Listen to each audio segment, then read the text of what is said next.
And you're welcome back to Off the Ball Saturday on News Talk. John Duggan with you through until 5 o'clock this evening. Now, this is a Saturday panel as the Gaelic Players Association mark Pride 2022 by hosting a GPA Pride Breakfast and participation in Dublin's Pride Parade in support of the LGBTQ community.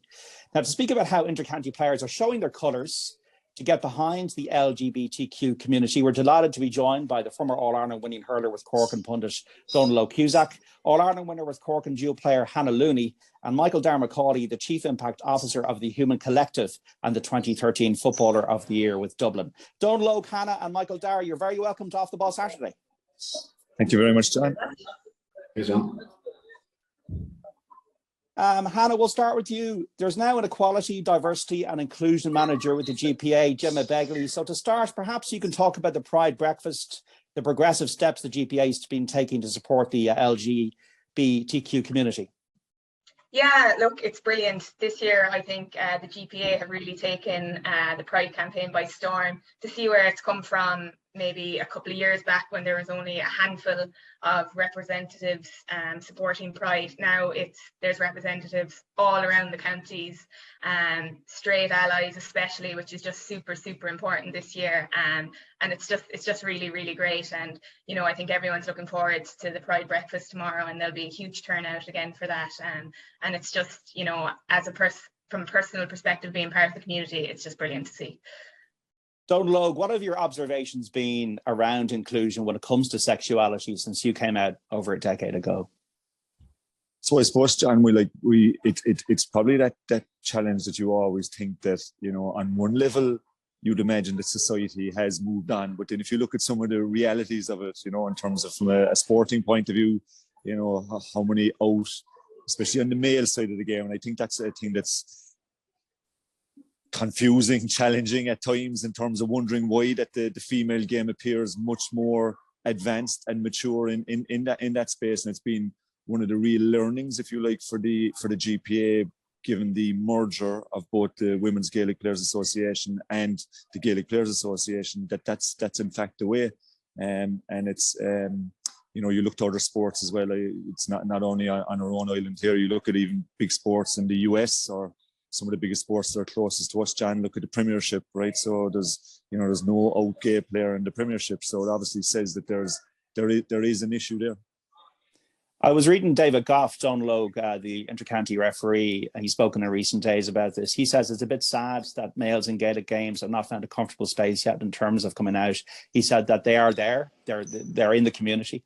He spoke about a very real fear, a very irrational fear, a fear about exclusion, a fear about body image, showering with other males and what they're perceiving, which none of that comes to any fruition. Do you agree with the sentiment? And why do you think inter-county players are not coming out? Is it male attitudes generally? Well, just mention on David, like I think he's been a fantastic advocate, role model. You know, I think that he, you know, in terms of what he's doing from a visibility point of view, right? And I think that's very, very important. Sometimes I wonder, John, is it something to do with the dressing room? Is it that, you know, that those discussions that at times can happen in the dressing room? Is there still a kind of a toxic masculinity exists in certain dressing rooms? I'd have to say, from my own experience, when I came out with Cork, I did not sense any issue. I didn't think there was going to be an issue, to be honest, because there was good people around me, and the way they responded was what I would have expected of them. And I would say also that if any of them had a problem with it, I would have felt it was more of an issue that they had rather than anything to do with me. I would have felt very strongly about that. It's sometimes I wonder, maybe do male players not want to leave the pack? Do they, you know, is there just a safety in that?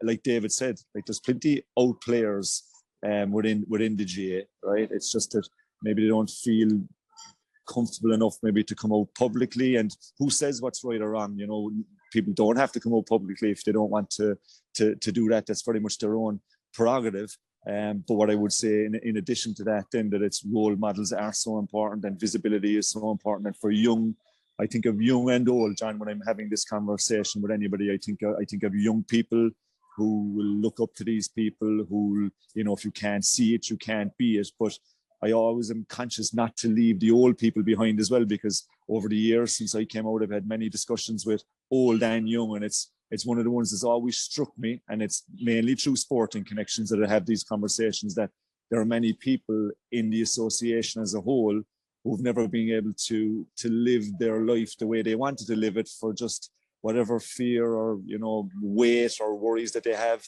around their sexuality. Yeah, that's a good point, Dónal Óg. And Michael Darragh, maybe talk to us about the Human Collective, the organisation you're involved in, and why you got involved in the campaign to showcase support for the LGBTQ community among all GAA intercounty players, not just those directly in the community. Hi, John. Thanks for that. Yeah, look, I suppose from the Human Collective point of view, I had no real interest, to be honest with you, getting involved in a clothing brand. But how I got involved was because they were looking to link up with some of the kind of charity partners that I was working with from my day job in inner city. So I suppose, look, I'm very conscious of the whole kind of diversity inclusion thing, which is the whole ethos behind that brand. But I think it's a huge factor, and it's something like we like to be kind of proud of the GAA, and I think we like to boast about it. And I think that this is the biggest thing we kind of need to get right now. And I think there's huge strides made, and I think there's still a lot of room to go on it. So I think I think everyone's kind of making steps towards it. This kind of collaboration, the GPA coming out, being at the forefront of this is huge, and we want to make a big statement even tomorrow and going forward about inclusivity. And I talked to Dónal before about this, and I suppose the want is that any young boy, young girl, teenager feels comfortable in a dressing room. No matter what their sexuality is 13, 14, whatever age they are, that they feel comfortable looking up the line that the GAA is a place for them. And I suppose these are all kind of baby steps towards making that happen. There was a survey that we did with the GPA News Talk, Michael Darragh, about people coming out, and 99% of GPA players would support a teammate if they did come out. Now, I spoke to a former Republic of Ireland international soccer star who detailed like a no-holds-barred nature of the dressing room, the male culture, the bants, the banter, sometimes that going over the line. Did you experience that in GA dressing rooms? Was that comparable from a soccer to a GA situation? Yeah, I think it's funny, and it's not straightforward. I think, like as that information said, if someone came forward and put themselves forward, any dressing room I think I've been in, the team would wrap their arms around that person 100%. I genuinely believe that. But I will also say that there is some of that toxic masculinity has been passed on from generations, not out of badness, just out of some people just not understanding language and then the effects that has with language. So even like I didn't want to take my own point of view, and I was doing a small bit of work with Gaelic Erica, the LGBTQ club, which are based playing football at the moment. So and I was chatting to some of them about their experiences, like, and I was like, so when you were like, did you feel comfortable in the dressing room? And the answer was, well, and this is coming from people in their 30s now. They're saying when they're young teenagers, they didn't really feel like they belong there. So I suppose like this is a part of that conversation, like, and there's more to it now, and they've kind of come back within the GAA. But I think there's some room to improve. I know we like patting ourselves on the back in the GAA, but I think definitely within the dressing room, there's a little bit of work to do, and that takes role models. It takes senior members being a bit braver. I think the younger generations coming up are a lot more clued into this sort of stuff. But I think, as Dónal said as well, it's kind of that education piece for younger and for older to really kind of get a hold of this stuff. Did you think in the past, Michael Darragh, when you think back 10 years, 15 years, that there might have been banter that maybe might have been a little bit, when you think about it now, that might have been a bit out of line, and maybe you wouldn't bring it onto the street, but it's just part of the culture of a dressing room? Yeah, look, it is, and I thought about this, from my own point of view, even like and I don't know if you had these moments, but I've kind of looked back on like moments as a teenager when I was 14 or 15, and you see some young fella just getting bullied or some, and like I have a couple of instances in my head that just stood out, and I just wasn't comfortable enough with myself to be able to stand up for that person. I knew full well that was wrong, that should not have happened, but I hadn't found myself yet, so I still wanted to be a part of the pack, so I wasn't willing to be able to call that person out. But I think like now, like 100%, like I don't know how many of these conversations I've had with people about language and its importance, and you'll still get that. Look, there's still like, if you try and have a conversation with someone, will you shut up talking about that, blah blah blah, PC, blah blah blah. Like you get that sort of stuff sometimes, but it's like I genuinely believe language is important on that, and I think it's about those people within different dressing rooms, and it could be hard for like the minor coming up to senior, trying to come up and trying to teach the fellow who's been there 10 years about the importance of language. But look, I think those little micro interactions as they happen are huge for the GAA, and they kind of, if they can kind of happen across the board, it can make a huge difference. Yeah.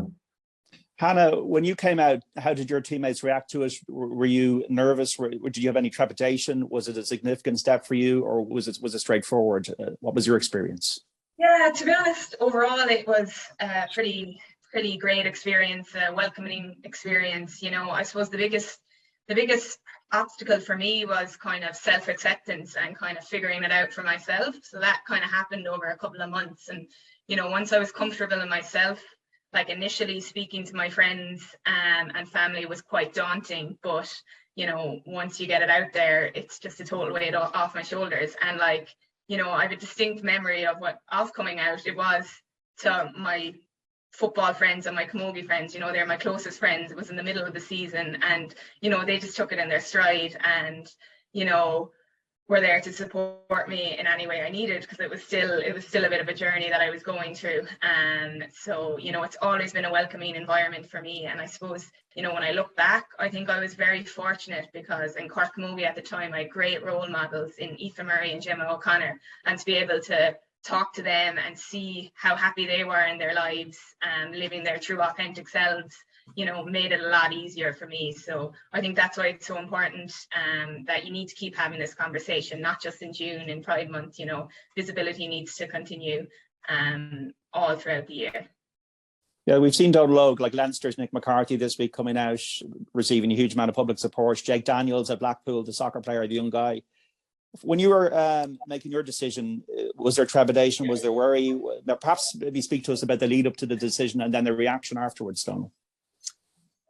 John, I always believed that there wouldn't be an issue in our dressing room. I mean that. I felt I knew the players well enough. I felt that I knew the type of people that they were. And like Michael Darragh said it, that, you know, any dressing room worth their salt would wrap their arms around a person in that type of situation, or any other similar sort of situation. But it's very interesting listening to Hannah and Michael Darragh talking there, and it does strike me when discussing this that this really is from a male point of view, it's a straight person's problem.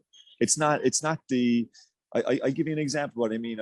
I remember David Goff a couple of years ago, and I had such admiration for him in terms of marching in the behind the GA banner in the Pride March. But I couldn't help thinking, it's not up to David. David has no problem with his sexuality. He's happy in his own skin. This is a straight person's problem to sort out. So I just wanted to make that point on that. And going back to my own point of experience, no, didn't experience anything there. Language is a very interesting one, right? I'll give you an example. I remember a player, right? We'll call him John. We were talking about a situation during a game, and during the conversation, he said, that's gay, right? No, I knew John. John is a good person, right? Do I think he meant that in any harmful way or derogatory way? I don't believe he did. But when he said that to me, he obviously apologized, right? In the dressing room, and said, look, I didn't mean anything by that. And I said, John, I know you didn't mean anything by that, but think about this. You're a laird in your own club, right? You're a hero in your place.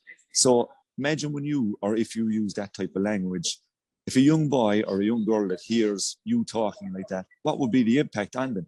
And I think so, you know, to try and back up what Michael Darragh is saying, I think we've still got a journey to go for people just maybe to be aware of the importance of language and where it's used. I remember a couple of years ago when there was such Michael Darragh when Ger Brennan, right, when he spoke on the steps of Crow Park, and he spoke about, you know, the boyfriends and girlfriends, it had a huge impact on a lot of people, because a lot of people made that comment to me that they were so happy to hear him making that statement. So we've a long way to go, but I think it's small steps like that can be so powerful, John, in turning around that situation that we can find in dressing rooms. Dónal Óg, that just sounds utterly subconscious to what that gentleman said to you. Utterly subconscious. He didn't even realize what he was saying when he said it to you. That's it, and that's why when I hear about language, it always, and Michael Darragh said it, he wasn't even thinking. That was exactly it, and that's why I kind of wanted. And he actually spoken to me about it since, that it was really a kind of a, if you like, a really good experience for him, because he was always conscious of it and was always conscious when he was around groups of people. And I think, you know, a lot of people would ask me, well, what can I do? What can I, you know, be a coach, a teammate? What can I do to make the environment more friendly? Any person worth their salt wants people bringing their whole selves to the GAA, bringing their whole selves into the dressing room. And one of those areas for me is around language and communication. Even coaches, I always say with younger players, they mightn't talk about it, they might mention it, but if they'll hear the coaches or leaders in the dressing room making comments around, you know, partners or girlfriends or boyfriends and being inclusive, I guarantee you their radar is up for it. Prejudice, Dónal Óg, did you experience much of it after you came out? Not really. I'd have to say, and I'm fierce careful, John, right? I had a great experience. Like Hannah, my experience has been very good, right? And I'm always conscious that hasn't been the experience of everybody. Yeah, I had a couple of bad situations, maybe, and you know, it's well documented one day in Thurles that had a person with a megaphone that was, you know, shouting when I was on the megaphone in Thurles in a full stadium, out taking a free. We all know what happens in a lot of stadiums when you're taking a free, and as loud as anything, the amount of abuse that he could give towards me, he gave towards me. But I always firmly believe that was more a reflection of what was going on in that man's head, John, than anything that I was doing. And so I've had a couple of instances of it, but very conscious that I almost didn't want to give those instances more credence than they deserved, in case I'd be, you know, in any way, I'd always hate to think that, you know, if you did make a big deal of those things, that maybe a younger person might say, right, well, maybe that's not for me. But then again, I also know you've got a duty to talk about it and to call it out when it happens also. Sledging, was that ever an issue, Dónal Óg, from opponents? Rarely. I mean this. If an opponent, I do remember one or two, right, I'd start laughing at them, honestly, because if they were on to me about that, they weren't concentrating what was going on in the game, and I was obviously in their head. And I remember, again, funnily enough, I was in Thurles when I was on the line, and one player did have a go off me, and I remember there was a person from Croke Park actually approached me afterwards and said, look, do we need to take this further? And I said a couple of things. I actually don't think they meant anything really bad by it, and I also don't want to put more weight on it. I said, because that's not been my experience in general as being an out player or being an out coach, or, you know, so conflicting at times, John, I would say, in terms of wanting to talk about experiences like that, but also being very strong in that my experience in the GAA has been very, very good. And Hannah, was sledging that was ever, or prejudice that you ever experienced in the women's game? No, not at all. Similar to Dónal Óg, you know, my experience has been very, very good, and I appreciate that I'm in a fortunate position to say that. And as I say, the biggest challenge for me was just coming to terms with my sexuality myself. And once I ticked that box, everything else seemed to fall into place after that. Basketball is something I know you have a love for, Michael Darragh. And when I see Steve Kerr, the Golden State Warriors coach, coming out and, you know, being so passionate about gun violence, and as a role model, being able to make a difference, and they passed a bill in the United States Congress this week about gun violence and safety. I just think it's important for everybody, all sports people, as you're doing with this campaign, with all inter-county players showing their colours, for role models to say, look, you know, we're standing with this community, and we want to have an environment where everybody can be themselves. Yeah, 100%. Look, I'm nearly sick of talking about role models. I'm kind of constantly on about it. Like I think it's huge in every walk of life, and in a city where I'm working there, like I had good role models. My dad went to college, my brother and sisters went to college, and people and went on and were productive, and we had offers to play in different sports clubs. And so some of the children and youths that I'm working with on a day-to-day level, they just don't have that. I didn't realize that they didn't have the lucky opportunities that I had, and because it's just not the done things. They just don't understand that, because they didn't have those role models, which I was lucky to have, and that's what we're trying to do through that campaign. But it's huge, and we talk about this like with the visibility in the GAA, which is it's madness. Like it is madness, like that of the visibility particularly within the male game at the moment. And you saw, like, even when Nick McCarthy came out about it, like, he said he was inspired by Josh Cavallo and Nassib, the NFL player, and that was all, like, against that visibility part of it.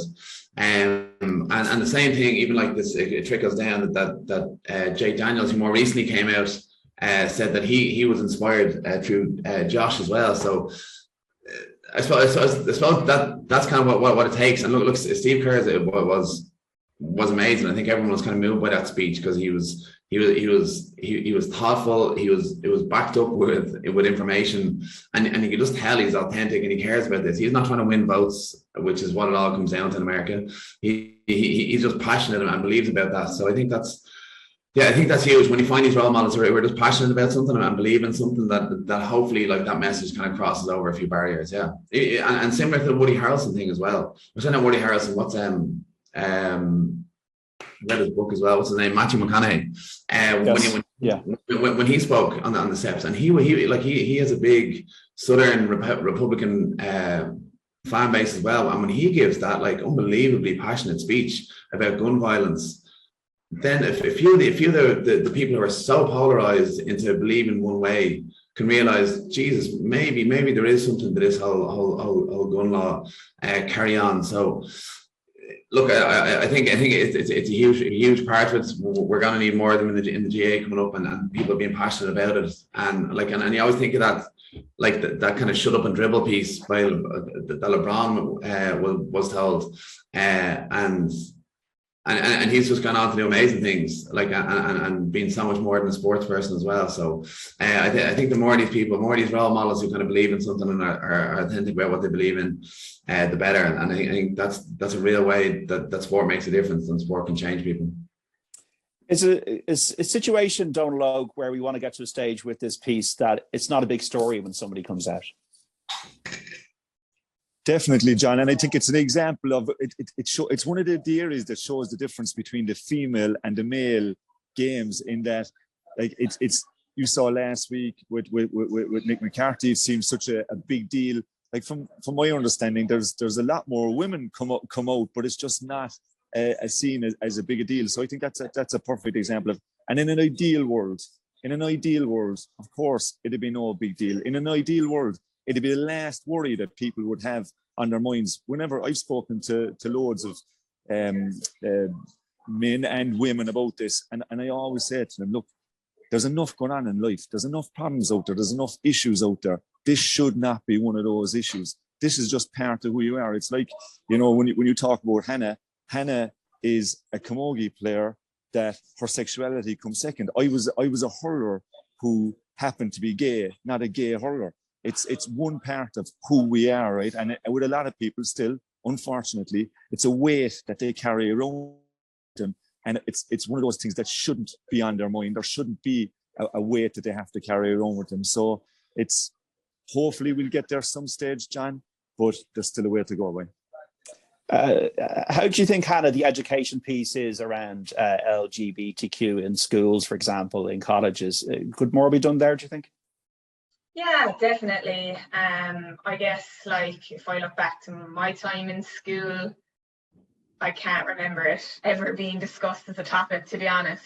And then in college, similar. And I suppose it was because I didn't think I was a part of the communities at the time that I didn't go looking for these resources. And I suppose when it was time to kind of go looking for these resources, I guess there wasn't resources there available. So I think it's definitely a piece that needs to be just constantly in conversation and, striving to get to that place where it's not a big deal. And the more we talk about it and the more we support each other, is how we'll get there eventually, because if we look at, people who came out 25 years ago had a lot tougher experience than me coming out 5 years ago. So where are we going to go in 5 years time, 10 years time? Hopefully it will keep getting better and better, and more people will be more educated. When we look at my parents have less education about it all than I have, and vice versa. So hopefully the next generation coming through, it'll be less of a big deal as we go on. But I think that education piece needs to start from the GAA at this inter-county level that the GPA has started, and it needs to progress right into the clubs, right into the grassroots, because I suppose the clubs are very traditional in a lot of ways, and you know, to get that education out there as much as possible is very important. Well, it is true, as Dónal Óg said at the very start of the conversation, that like GA players are not coming out in the male sphere. And Michael Darragh, like, I'm straight, not that that's relevant really, but it's just the awareness of our behaviour and awareness of what we say. And like, when I look at the club game, sometimes it's a different issue. I see scraps in the club game, and I think, you know, sometimes they're disgraceful, and you know, we need to be more aware of these kind of incidents, or we need to be more aware of stuff we'd say in the sideline when we're heated at club games that are completely out of line. And this has nothing to do with you know, sexuality or whatever. But I think there's an awareness piece that people need to step back a bit and wait a few seconds before they let their passion out. And sometimes we feel that, I'm at a game, I can be passionate, and I go back on a Monday morning and I'm not like that person because I have my outlet there. But sometimes you could be saying things that you don't know how you're affecting another person. Yeah, look, 100%. I'm definitely not going to advocate for taking the passion out of GAA. We want every bit of that. But yeah, look, we've all been caught up in it. But like, I think I've been caught up in it many a time on a GAA pitch, would you believe? Being the competitive nature that I have. But that's part of it. But I suppose what you're kind of getting at is that the whole kind of nastier side of it just isn't an element of it. Like, just, I suppose that you're kind of passionate about the game, and I suppose it's where do you draw that line in terms of doing anything to win? Like are you allowed to say anything to win? Are you allowed, like, I think that's kind of a part of it. So yeah, look, I think like the passion in the GAA definitely needs to stay, but obviously controlled. And it's look, I think the club the club is usually pretty much a mirror of the GAA, and maybe sometimes like it's a kind of year or two behind it, and it kind of moves towards where the inter-county game is. So I think it's good that the senior inter-county are taking the first steps on this. Because as kind of Don was saying, like they're all the legs for their community and their clubs, and what Hannah does in her club carries weight, and what maybe, I don't know if anyone listens to me anymore, but if whatever I said in Ballybold might carry a bit of weight. So I think that's important. Yeah. Yeah, and you also have like role models like Kelly Harrington in the inner city, and that's, once again, might be about other things, but it's just so important to have these people like you yourself, Michael, talking today, Dónal Óg, like Hannah. We shouldn't be, as you say at the start, we shouldn't be just doing this on Pride weekend, you know. Yeah, 100%. Yeah, look, obviously Kelly's an amazing one, and it's great to have her out there, and she's the best advocate for community and for young girls that we could have ever asked for around the kind of Dublin 1 area. But we always say that as well. Not every kid can be a Kelly Harrington. But it's great to have those aspirations there. That like, I guarantee you now, girls feel welcome in boxing. Girls, like, maybe more so than the boys these days, because the two biggest stars are Katie and Kelly. So they feel a part of that now. Like, where maybe 10 years ago that wasn't a thing. So that's like, even on a just like on a kind of macro level, like that's going to have huge effects. Like this, we can see it. Like, we tie in with all the boxing clubs. There's bigger numbers signing up for the boxing clubs in the inner city, particularly with the girls, and that's all down to what that girl is doing and how she kind of represents herself. Yeah, it's almost like I was reading about Mo Salah and the discrimination, that the dip in discrimination towards people of Muslim faith in Liverpool was staggering, given his popularity there. Hannah, what do you want to see the future in terms of inclusion? Where do we need to get to, and in terms of our journey with it? Yeah, I guess that's a very good question. I suppose at the moment, when I look at inclusion in, we'll say, Cork camogie setups and Cork football setups, let's just take Pride month for example. A lot of that will be driven by the out players in Cork camogie and Cork football, and once we drive it, like, for example, myself and Emer Scally have done campaigns with Cork football the last couple of years around June. And once we get it up and running, everyone's on board, management, players, everyone's on board. What can they do? What can they do to support? But, you know, it would be great to see that support coming from the allies first day. So that's what I'd love to see, is it's just not coming from the out players, that the allies make themselves a bit more known from the get-go. And again, I suppose that ultimate goal is to getting to that place where it's not a big deal. And I suppose we look at, like, LGBTQ plus community is only one part of the D&I picture. I think we all know the GAA has a long way to go for incorporating all the different ethnic groups, different religions, different races, you know. So we do have a lot way to go, but I think the GPA campaign for Pride here has been a great start to it.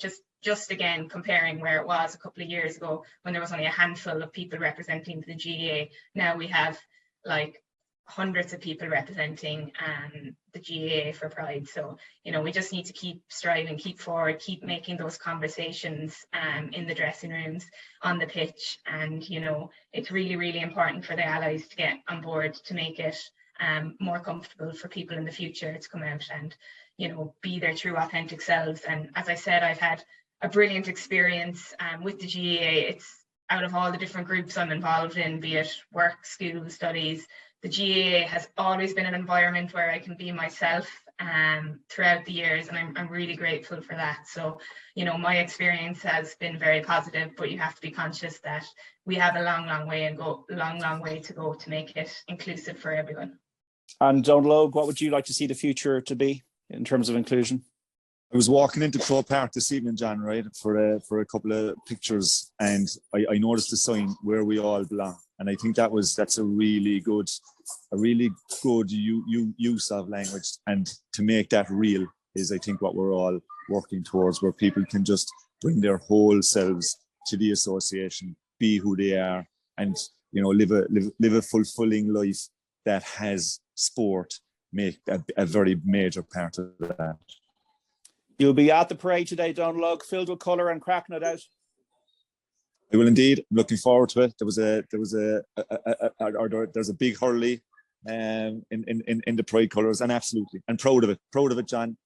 More proud really when I think of all the other players around the place, the likes of David Goff, the likes of Hannah, the likes of Michael Darragh, who's, I know he's gotten plenty praise over the years, but can't get enough praise in terms of the likes of listening to him speaking there, and the importance of, I think we spoke about it earlier, that I do believe that the straight men need to stand up here and be counted, and not be depending on the likes of David, if you like, to be the ones that are flying the flag or carrying the flag in an effort to make the GAA a place where we all belong.